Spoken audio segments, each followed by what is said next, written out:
Hello ಸ್ನೇಹಿತರೆ, ಈ video ಅಲ್ಲಿ ನಾವು 7ನೇ ತರಗತಿ ಪ್ರಥಮ ಭಾಷೆ ಕನ್ನಡ ಪಠ್ಯಪೂರಕ ಅಧ್ಯಯನ ಅಥವಾ ನೋಟ್ಸ್ ಮತ್ತು ವ್ಯಾಕರಣ ಭಾಗಗಳನ್ನ ನೋಡೋಣ. ಯಾವ್ದ್ರದ್ದು?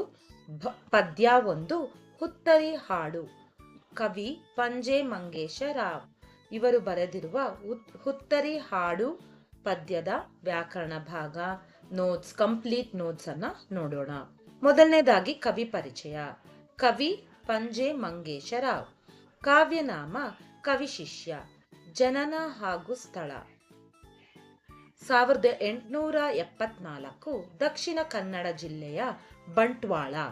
ಪ್ರಸಿದ್ಧ ಕೃತಿಗಳು ಹುತ್ತರಿಯ ಹಾಡು, ನಾಗರ ಹಾವೆ, ಕೋಟಿ ಚೆನ್ನಯ್ಯ, ಗುಡುಗುಡು ಗುಮ್ಮಟ ದೇವರು, ಮಾತಾಡೋ ರಾಮಪ್ಪ ಮುಂತಾದವು ಇವರ ಪ್ರಸಿದ್ಧ ಕೃತಿಗಳು. ಇವರಿಗೆ ಮಕ್ಕಳ ಕವಿತೆಗಳ ಕಣ್ಮಣಿ ಎಂದೇ ಖ್ಯಾತರಾಗಿದ್ದಾರೆ. ಇವರು 1934ರಲ್ಲಿ ನಡೆದ 20ನೇ ಅಖಿಲ ಭಾರತ ಕನ್ನಡ ಸಾಹಿತ್ಯ ಸಮ್ಮೇಳನದ ಅಧ್ಯಕ್ಷರಾಗಿದ್ದರು. ಇದು ಕವಿ ಪರಿಚಯ. ನಂತರ ಪದಗಳ ಅರ್ಥವನ್ನ ನೋಡೋಣ. ಒಡಲ್ ಅಂದ್ರೆ ಶರೀರ ಅಥವಾ ದೇಹ. ಕಡುಗಲಿ ಅಂದ್ರೆ ಮಹಾಶೂರ ಪರಾಕ್ರಮಿ. ಕ್ಷಾತ್ರ ಅಂದ್ರೆ ಕ್ಷತ್ರಿಯ ಕುಲ. ಗರಿಯರು ಅಂದ್ರೆ ಹಿರಿಮೆಯುಳ್ಳವರು, ಶ್ರೇಷ್ಠರು ಅಂತ ಅರ್ಥ. ಜಮ್ಮದು ಅಂದ್ರೆ ಅರಸನು ಇನಾಮಾಗಿ ಕೊಟ್ಟ ಭೂಮಿ ಅಥವಾ ಜನ್ಮಭೂಮಿ. ದಟ್ಟಿ ಕುಪ್ಪಸ ಅಂದ್ರೆ ಸೊಂಟಕ್ಕೆ ಕಟ್ಟುವ ವಸ್ತ್ರ ಮತ್ತು ಅಂಗಿ. ಬಿಮ್ಮನೆ ಅಂದ್ರೆ ವೇಗವಾಗಿ ಅಥವಾ ಸುಮ್ಮನೆ. ಭೂರವೆ ಅಂದ್ರೆ ಭೂದೇವಿ. ಹುತ್ತರಿ ಅಂದ್ರೆ ಕೊಡಗವರು ಹೊಸ ಹಕ್ಕಿಯನ್ನು ಮನೆಗೆ ತರುವಾಗ ಆಚರಿಸುವ ಸುಗ್ಗಿ ಹಬ್ಬವನ್ನ ಹುತ್ತರಿ ಅಂತ ಕರಿತೀವಿ. ಹೊಯ್ಲು ಅಂದ್ರೆ ಹೊಡೆತ ಅಥವಾ ಪೆಟ್ಟು, ಗಾಯ, ನೆಕ್ಸ್ಟ್ ಪಾತುರೆ ಕೋಲ ಅಂದ್ರೆ ಕೊಡಗರ ಜಾನಪದ ನೃತ್ಯದಲ್ಲಿ ಬಳಸುವ ಕೋಲು.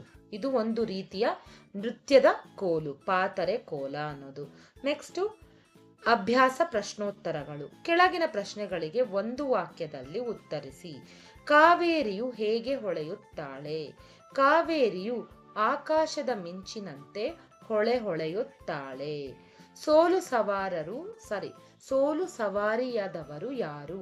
ಸೋಲು ಸಾವರಿಯದವರು ಕೊಡಗಿನ ಹಿರಿಯರು ಅಥವಾ ಕೊಡಗವರು. ಕೊಡಗು ಯಾವ ಗಿರಿಯಿಂದ ಯಾವ ಗಿರಿಯ ಪರ್ವತಂ ಬೆಳೆದಿದೆ? ಕೊಡಗು ಬೊಮ್ಮಗಿರಿಯಿಂದ ಪುಷ್ಪಗಿರಿಯ ಪರ್ವತಂ ಬೆಳೆದಿದೆ. ಓಕೆನಾ? ಕಾವೇರಿಯ ತವರ್ಮನೆ ಯಾವುದು? ಕಾವೇರಿಯ ತವರ್ಮನೆ ಕೊಡಗು. ಯಾವ ಕೊಯ್ಲಿಯ ಕುಣಿವ ಪದ ಹೊರಹೊಮ್ಮಬೇಕು? ಪಾತುರೆ ಕೋಲ ಹೊಯ್ಲಿಯ ಕುಣಿವ ಪದ ಹೊರಹೊಮ್ಮಬೇಕು. ಇದೆಲ್ಲ ಒಂದು ವಾಕ್ಯ. ನೆಕ್ಸ್ಟ್ ವ್ಯಾಕರಣಾಂಶಗಳನ್ನ ನೋಡೋಣ. ಗುಣವಾಚಕ ಅಂದ್ರೆ ಅಡ್ಜೆಕ್ಟಿವ್ಸ್ ಅಂದ್ರೆ ಏನು ಅಂತ ನೋಡೋಣ. ವಸ್ತುವಿನ ಗುಣ, ರೂಪ, ಸ್ವಭಾವಗಳನ್ನು ತಿಳಿಸುವ ಪದಗಳಿಗೆ ಗುಣವಾಚಕ ಎನ್ನಲಾಗುತ್ತದೆ. ಮೋಹನಗಿರಿ, ಇದರಲ್ಲಿ ಮೋಹನ ಅನ್ನೋದು ಗುಣವಾಚಕ. ದಟ್ಟ ಕಾಡು, ದಟ್ಟ ಅನ್ನೋದು ಗುಣವಾಚಕ. ಸುಂದರ ನಾಡು, ಸುಂದರ ಅನ್ನೋದು ಗುಣವಾಚಕ. ಹಿರಿಯ ಕಡುಗಲಿ, ಹಿರಿಯ ಅನ್ನೋದು ಗುಣವಾಚಕ. ಚಿಕ್ಕ ಮಗು, ಚಿಕ್ಕ ಅನ್ನುವುದು ಗುಣವಾಚಕ. ನಂತರ ಜೋಡು ನುಡಿ ಮತ್ತೆ ದ್ವಿರುಕ್ತಿಯನ್ನ ನೋಡೋಣ. ಹೊಳೆ ಅಂದ್ರೆ ದ್ವಿರುಕ್ತಿ.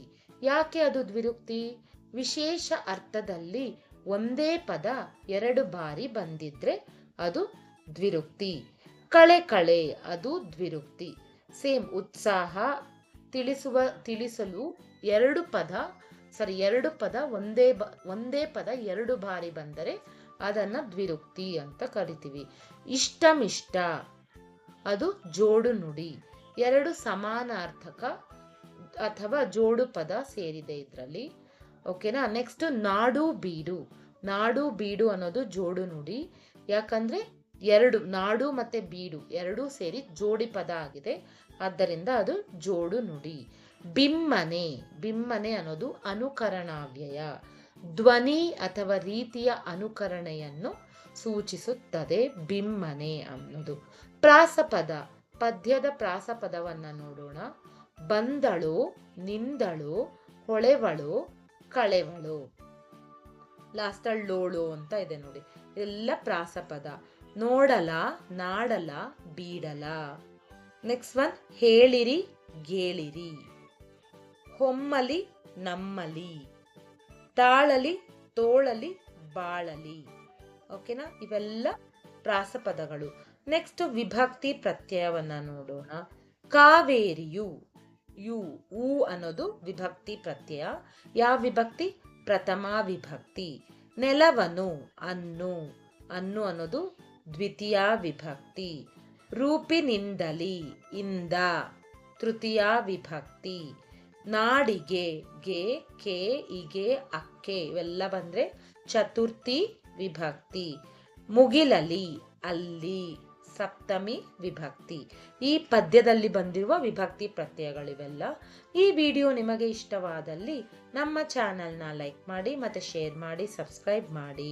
ಮತ್ತು ನಿಮಗೆ ಯಾವುದೇ ಪೊಯಮ್ದೋ ಇಲ್ಲ ಪಾಠದ್ದು ನಿಮಗೆ ಬಂದ್ಬಿಟ್ಟು ನೋಟ್ಸ್ ಬೇಕಂದರೆ ಕಮೆಂಟ್ ಮಾಡಿ. ಧನ್ಯವಾದಗಳು.